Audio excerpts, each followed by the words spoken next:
بسم اللہ الرحمن الرحیم۔ یہاں تک جو ہے وہ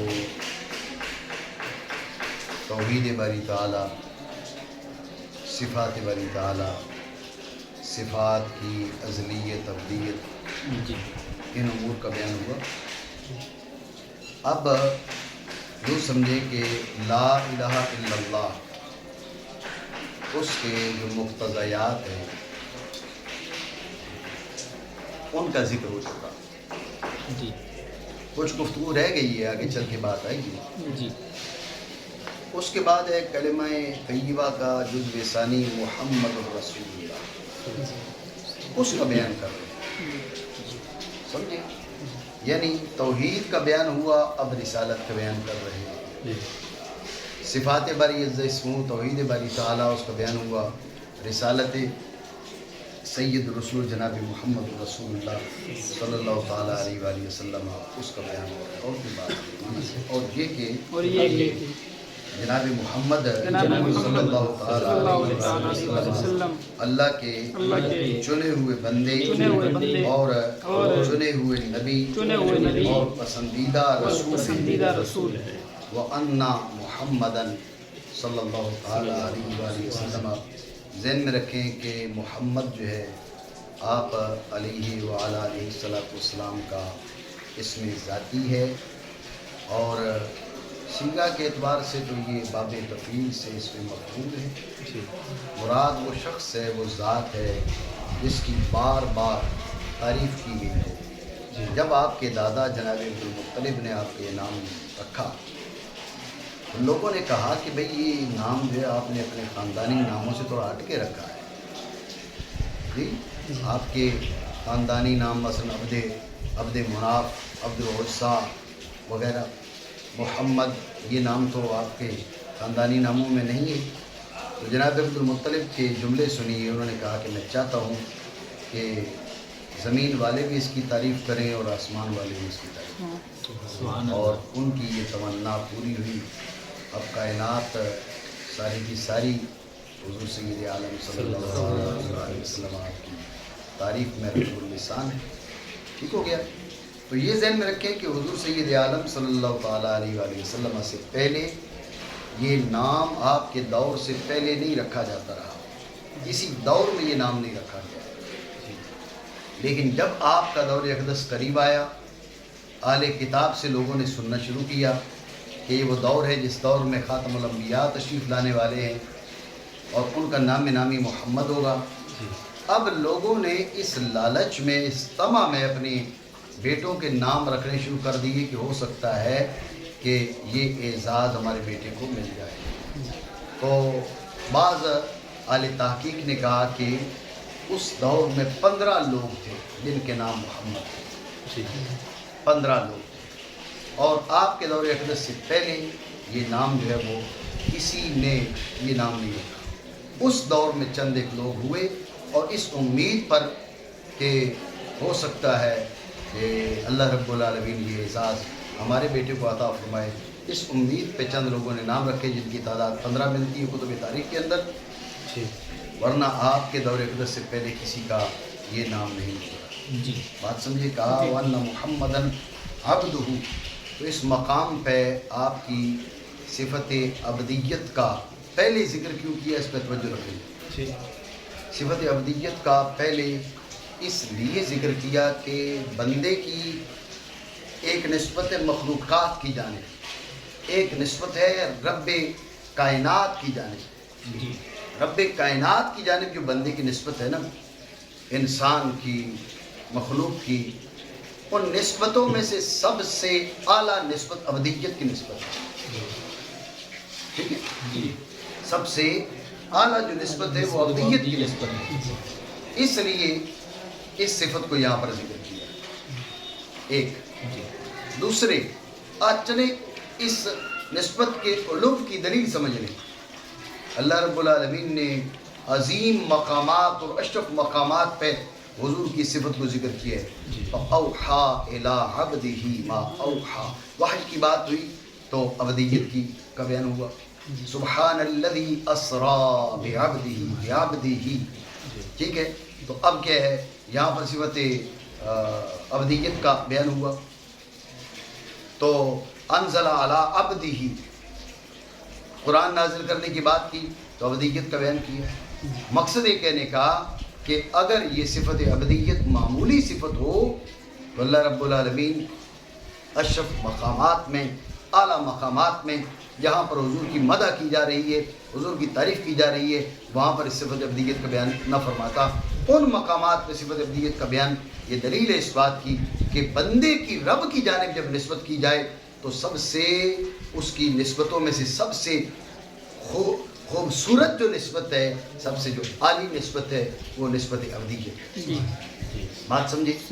ایک یہ وجہ نسبت ابدیت کے پہلے ذکر کرنے کی. ٹھیک ہے. دوسری وجہ یہ کہ حضور سید عالم صلی اللہ تعالیٰ علیہ وآلہ وسلم آپ نے خود فرمایا لا تطرونی کما اطرت النصارى عیسی ابن مریم. جس انداز میں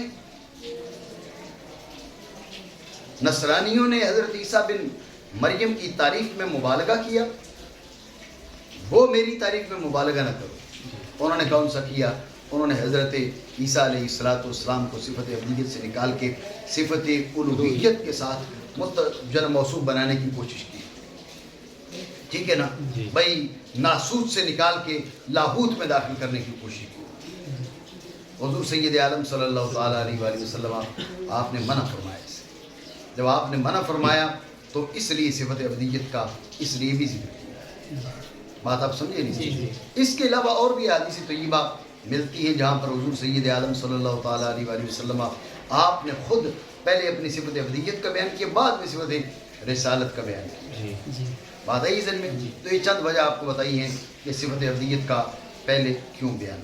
ٹھیک ہے. اور یہ کہ جناب محمد صلی اللہ تعالیٰ علیہ وآلہ وسلم اس کے بندے, مصطفیٰ بندے, مصطفیٰ سید عالم صلی اللہ تعالیٰ علیہ وآلہ وسلم نے فرمایا ان اللہ اصطفیٰ کنانۃ من ولد اسماعیل. اسماعیل کی اولاد میں سے کنانہ کا استفاء ہوا, انتخاب ہوا, اور کنانہ کی اولاد سے قریش کا, قریش کی اولاد سے بنو ہاشم کا, اور وصطفانی من بنی ہاشم, اور بنو ہاشم میں سے میرا انتخاب ہوا. تو یہ نص صریح ہے حضور سید عالم صلی اللہ تعالیٰ علیہ وآلہ وسلم کی عبد مصطفیٰ ہونے پر. بات سمجھے کہ اللہ رب العالمین نے اولاد اسماعیل سے کنانہ کا, کنانہ سے قریش کا, قریش سے بنو ہاشم کا, اور بنو ہاشم سے میرا استفاء ہوا. تو استفاء کی دلیل آئی نا. اور یہ کہ جناب محمد صلی اللہ علیہ وآلہ وسلم اللہ کے مصطفیٰ بندے, چنے ہوئے, مختار, منتخب, پسندیدہ. بات سمجھے؟ کہا ہوا نبیہ المجتبیٰ. ذہن میں رکھیں, نبی اس کی تعریفیں کہیں کی جاتی ہیں, آپ ایک تعریف ذہن میں رکھیں تاکہ اس کے مطابق ایک تعریف جو ہوتی ہے وہ اس کو ذہن نشین بندہ کر سکتا ہے. متعدد تعریفات جو ہیں وہ خلل پڑ جاتا ہے.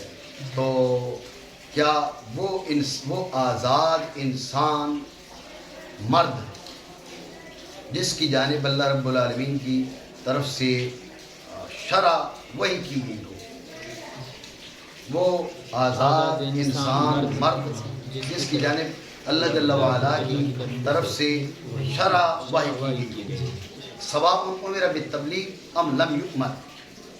ٹھیک ہے. انسان حر ذکر اوحی الیہ الشرع من اللہ تعالی, اوحی الیہ الشرع من اللہ تعالی سواء امر بالتبلیغ ام لم یؤمر. چاہے وہ تبلیغ کا حکم دیا گیا ہو یا تبلیغ کا حکم نہ دیا گیا ہو, یہ ہے نبی. یہی سمجھ لو رسول. انسان حر ذکر اوحی الیہ الشرع من اللہ تعالی وامر بتبلیغہ, یعنی بتبلیغ ذالک الشرع ہے. وہ آزاد انسان مذکر جس کی جانب اللہ رب العالمین کی جانب سے شرع نازل کی گئی, وحی کی گئی, اور اس شرع کی تبلیغ کا حکم دیا گیا, یہ رسول ہے. انسان حر ذکر اوحی الیہ الشرع من اللہ تعالی سواء امر بالتبلیغ ام لم یؤمر، نبی اور انسان حر ذکر اوحی الیہ شرع من اللہ تعالی و امر بالتبلیغ، اس کی جانب شرع کی وحی ہو اور اس کو تبلیغ کا حکم بھی دیا گیا ہو. بات سمجھے؟ یہ رسول، رسول اخص مطلق ہے نبی سے، نبی سے رسول اخص مطلق ہے اور نبی عام مطلق ہے. نبی اور رسول میں عموم سے مطلق کی نسبت پائی جاتی ہے. ہر رسول نبی تو ہے لیکن ہر نبی کا رسول ہونا ضروری نہیں ہے. جیسے کہ ایک حدیث پاک کو ملتا ہے کہ جو انبیاء کی تعداد ہے وہ 1,24,000 یا اس سے کم یا زیادہ، اور ان میں سے رسول کتنے ہیں؟ 313، بعض میں 315 کا ذکر بھی ملتا ہے. سمجھے بات کو؟ تو رسولوں کی تعداد سینکڑوں میں اور نبیوں کی تعداد لگ بھگ 1.25 بات سمجھو نہیں؟ اللہ رب العالمین نے حضور سید عالم صلی اللہ تعالیٰ علیہ وآلہ وسلم کو مقام نبوت کے ساتھ مقام رسالت سے بھی نوازا. نبوت اور رسالت کی نبی اور رسول کی تعریف تمہیں بتا دی. بات سمجھے؟ اور اللہ تعالیٰ کے اب مجتبی اور مصطفیٰ وزن اور معنی میں ایک ہیں، ٹھیک ہے نا؟ چنے ہوئے نبی ہیں اور پسندیدہ رسول ہیں. ٹھیک ہو گیا؟ اب بات ابدیت نبوت اور رسالت کی ہو گئی. ذہن میں رکھنا، ہر عبد کا نبی ہونا ضروری نہیں ہے، ہر نبی کا رسول ہونا ضروری نہیں ہے، ہر رسول کا خاتم الانبیاء ہونا ضروری نہیں ہے. اس لیے کیا کہا وَأَنَّهُ خاتم الانبیاء؟ بھئی بات فقط ابدیت اور نبوت اور رسالت کی نہیں ہے، آپ خاتم الانبیاء ہیں. ذہن میں رکھے خاتم الانبیاء کا مطلب یہ ہے کہ حضور سید عالم صلی اللہ تعالیٰ علیہ وآلہ وسلم کے نبوت کے ظہور کے بعد کسی بھی نئے نبی کا آنا باطل ہے، محال ہے، نہیں ہو سکتا. وجہ ہے ذہن میں رکھو کہ نبی کون ہے؟ خاتم الانبیاء. خاتم الانبیاء ہونے کا مطلب ہے خاتم النبیین ہونے کے. حضور سید عالم صلی اللہ تعالیٰ علیہ وآلہ وسلم آپ کی نبوت کے ظہور کے بعد، آپ کی نبوت کے ظہور کے بعد، آپ کی نبوت کے ظہور کے بعد کوئی بھی نیا نبی نہیں آ سکتا. حضرت عیسیٰ علیہ السلام آئیں گے تو نبوت سابقہ پر فائز ہوں گے، نئے سرے سے نبوت نہیں ملے گی. بات سمجھے؟ حضرت خضر اور حضرت الیاس علیہ السلام اگر ان کے بارے میں جو روایت ملتی ہے اس پر اعتماد کرتے ہوئے ان کو زمین پر باقاعدہ حیات مان لیا جائے تو نبوت سابقہ پر ہے، نئی نبوت ان کو نہیں ملی. حضور سید عالم صلی اللہ تعالیٰ علیہ وآلہ وسلم کی نبوت کے ظہور کے بعد کسی بھی نئے نبی کا آنا محال ہے، ممتنع ہے، ہو نہیں سکتا. یہ مطلب ہے خاتم الانبیاء کا. بات سمجھ رہے ہو نہیں؟ صحیح نہیں سمجھ رہے. اور یہ کہ آپ صلی اللہ تعالیٰ علیہ وآلہ وسلم خاتم الانبیاء ہیں. یہ خاتم الانبیاء. اب آپ کے جو اعزازات اور اکرامات اللہ رب العالمین نے عطا فرمائے ان میں سے بعض کی طرف اشارہ کہ آپ امام الاتقیاء ہیں. اتقیاء جمع تقی کی تقوی کے 3 درجات قاضی بیضاوی رحمہ اللہ تعالیٰ نے بیان فرمائے کہ تقوی کے 3 درجات ہیں. ایک ہے تقوی شرک سے، ایک ہے تقوی معاصی سے، ایک ہے تقوی ہر اس امر سے جو تمہارے ذہن کو غیر اللہ کی جانب لے کر جائے اور اللہ رب العالمین سے توجہ ہٹائے، اس سے تقوی. یہ سب سے عالی درجہ ہے. بات ہے ذہن میں. تو جو سب سے عالی درجہ کے اتقیاء ہیں حضور ان کے بھی سید سردار ہیں، امام ہیں. بات سمجھے؟ دوبارہ سمجھے. کہا امام الاتقیاء، تو اتقیاء تقی سے. تو میں نے آپ کو بتایا کہ تقوی کے 3 درجات قاضی بیضاوی رحمہ اللہ تعالیٰ نے بیان فرمائے. ایک درجہ ہے تقوی کا تقوی من الشرک. ٹھیک ہے؟ اس سے کیا حاصل ہوتا ہے؟ اس سے خلود فی النار سے نجات مل جاتی ہے. دوسرے تقوی من المعاصی. ٹھیک ہے؟ اس سے دخول نار سے نجات مل جاتی ہے. پہلے سے خلود نار سے نجات ملتی ہے اور دوسرے کے ذریعے دخول نار سے نجات ملتی ہے. تیسرا درجہ ہے کہ تقوی اور تجنب ہر اس امر سے جو تمہارے ذہن کو ذات باری عزہ اسمہ سے غیر کی جانب متوجہ کرے. یہ عالی درجہ کے اکابر اولیاء کی یہ شان ہے، ان کا یہ تقوی ہے. انبیاء کی یہ شان ہے، ان کا یہ تقوی ہے. سمجھے بات؟ عام اولیاء کی بھی نہیں، اکابر کی. حضور سید عالم صلی اللہ تعالیٰ علیہ وسلم اس درجہ کے جو اتقیاء ہیں ان کے بھی امام آپ ہیں. وہ سید المرسلین، حضور سارے رسولوں کے سردار ہیں. حضور نے خود فرمایا کہ انا سید ولد آدم ولا فخر. میں آدم کی ساری اولاد کا سردار ہوں. جی میں آدم علیہ السلام کی ساری اولاد کا, سارے رسول جو ہیں وہ اولاد آدم سے ہیں نا.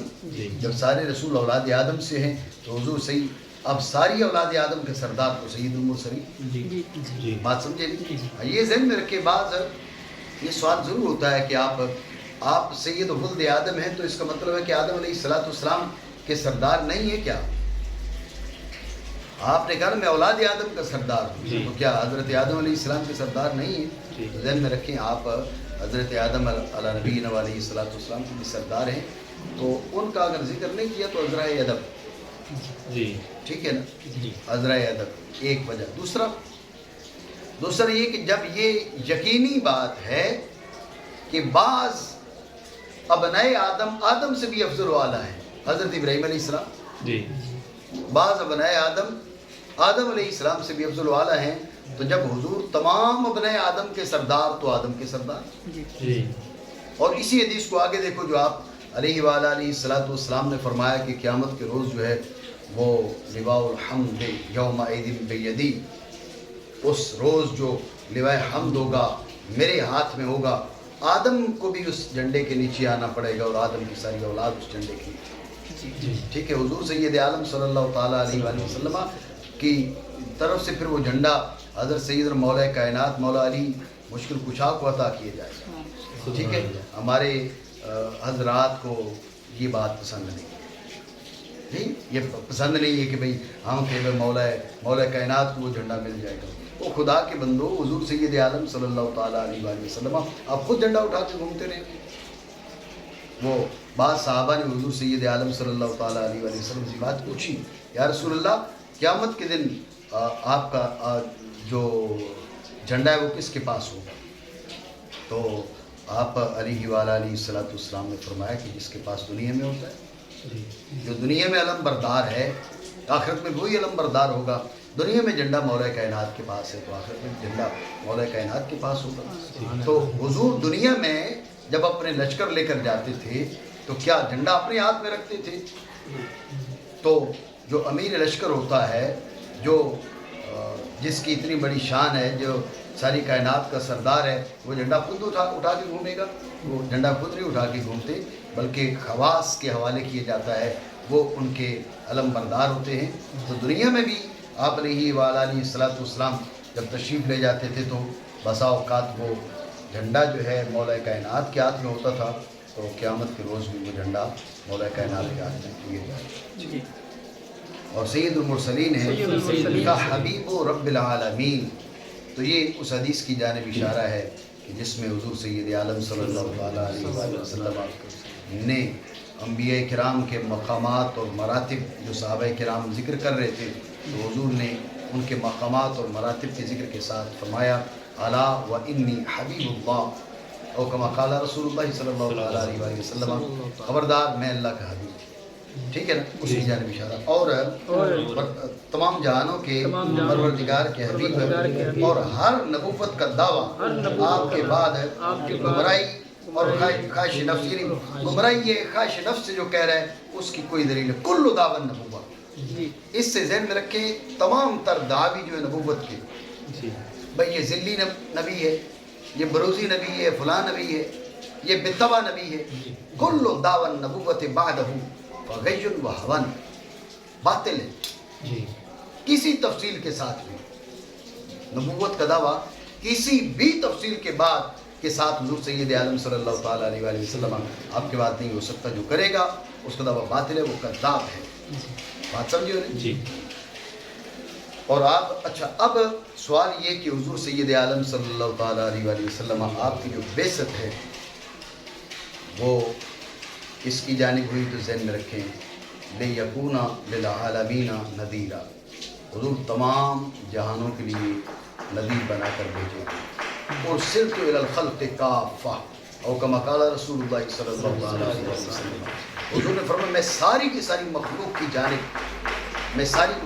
جانب رسول بنا کر بھیجا گیا. جب حضور نے فرمایا ارسلت الی الخلق کافہ، اس سے معلوم پڑ گیا کہ ساری کی ساری مخلوق جو ہے وہ حضور سید عالم صلی اللہ علیہ وسلم آپ کی امت میں داخل ہے. وہی بات کر رہے ہیں کہ وَهُوَ الْمَبْعُوثُ إِلَىٰ عَامَّةِ الْجِنِّ وَكَافَّةِ الْوَرَىٰ بِالْحَقِّ وَالْهُدَىٰ وَبِالنُّورِ وَالضِّيَاءِ. آپ تمام، اصل تو بات ہے کافۃ الورا، ساری مخلوق. بات سمجھے؟ ساری مخلوق.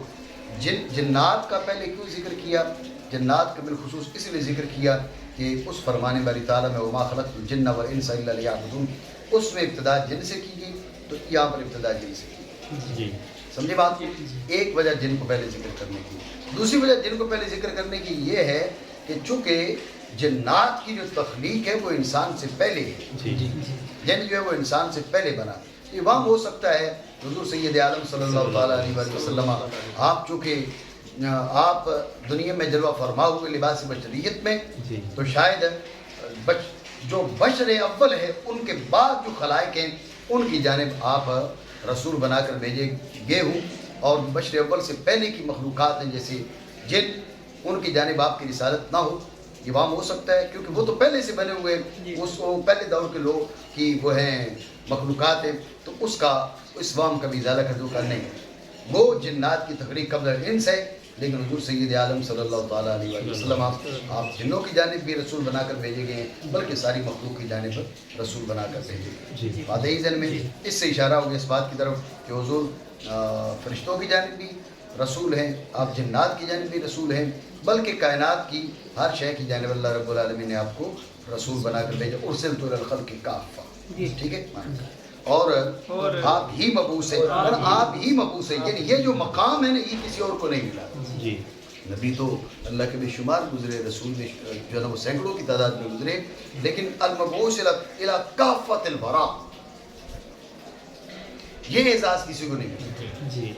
ساری مخلوق کی جانب جنہیں نبی بنا کر بھیجا ہو وہ کوئی اور نہیں ہے، وہ حضور سید عالم صلی اللہ تعالیٰ علیہ وآلہ وسلم کے ذات بنا، اور آپ ہی مبعوث ہوئے عامۃ الجن، اور ساری مخلوق کی جانب حق کے ساتھ، ہدایت کے ساتھ، نور اور ضیاء.